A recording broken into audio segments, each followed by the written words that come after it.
Good morning and welcome to your Farm and Home Show. My name is Joanna, and this morning we're visiting with Katelyn Hawkins talking about getting ready to grill. She's with the Kentucky Beef Council, and I'm excited because grilling season is officially starting.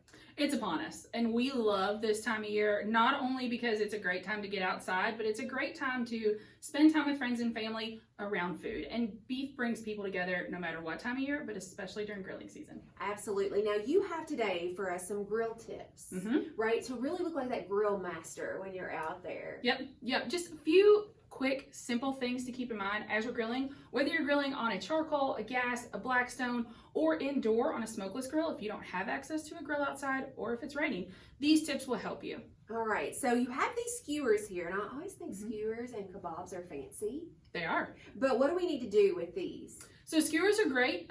You can buy metal skewers in the grocery store, or more affordable is a wooden skewer. When it comes to wooden skewers, you're going to want to soak those in water for probably a couple hours before you use them, because then one, they're not going to split on the grill and burn up, and two, they won't be so dry and you'll be able to actually pull your meat, your veggies off those skewers. All right, so a little prep work if we're going to do kebabs, but they're so worth it. They are. They really are. Now you have these tongs here, and tongs are essential.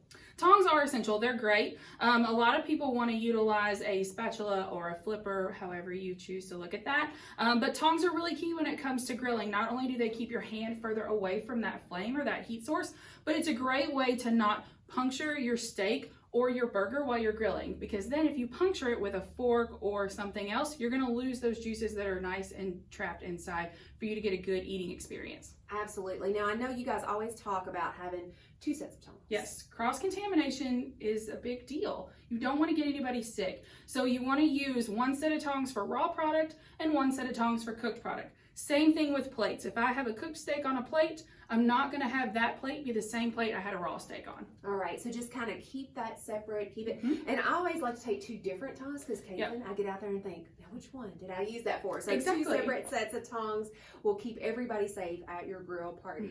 Now, temperature is one of these big debates. It is. No matter if you like your steak medium rare or, bless you, if you prefer well done, it's fine. One of the things you're going to want to keep in mind is a meat thermometer. You can use a digital one, you can use a dial meat thermometer. We have a dial meat thermometer here, but you're going to want to make sure no matter what meat thermometer you're using, it's calibrated. And the best way to do that is put it in a cup of ice with a little bit of water and make sure it's reading 32 degrees. Keep the package of your meat thermometer just so you know how to calibrate it if it's off, but that's the surefire way to make sure you're reading accurate temperatures so you're not burning up your steak or not cooking your patties enough, because you want to make sure you're getting those burgers to 160 degrees internal temperature. Okay, because I think this is a key here, because a lot of times we do lose count. We drop those thermometers, we do all those things. People maybe like soak them and wash them, those type of things. Yes, they're not all dishwasher safe. Yes, and so knowing the temperature, but making sure that you know them with this meat thermometer is the most important thing. Everybody has a trick, like touching on, doing all this stuff, but this is the only surefire way to know. It is. You really want to make sure that you're hitting those key targets for temperature. Steaks and roast, that's going to be 145 degrees the minimum. Burgers, it's going to be 160. All right, so good to know. But there's a trick. There's a certain way. Yes, there is a way. So when it comes to actually temperature checking whatever cut of beef you're working with, don't be all dainty and just try to just barely stick it in there. That's not going to work. What you're going to want to do is make sure that you're picking up your cut of beef off of the heat source and then inserting your meat thermometer horizontally into the thickest part of that cut of beef. And that's going to give you an accurate reading. Because there's indicators here. And so if we just kind of stuck that in there like that, we're not going to hit that indicator. So correct. Things you're going to want to look for as you're cooking is making sure those juices are starting to pool to the top of your cut of beef or your burger patty to know you're ready to flip. Tell me about the onion. I know, the onion's a little bit of an oddball on the table, right? I know, right? But it's great in a pinch to clean your grill. If you're like me and you misplace your grill brush all the time, an onion, if you have it, put a fork on it and then run that across your grill grate. Those acids in that onion are going to break up some of that gunk that's built up on your grill.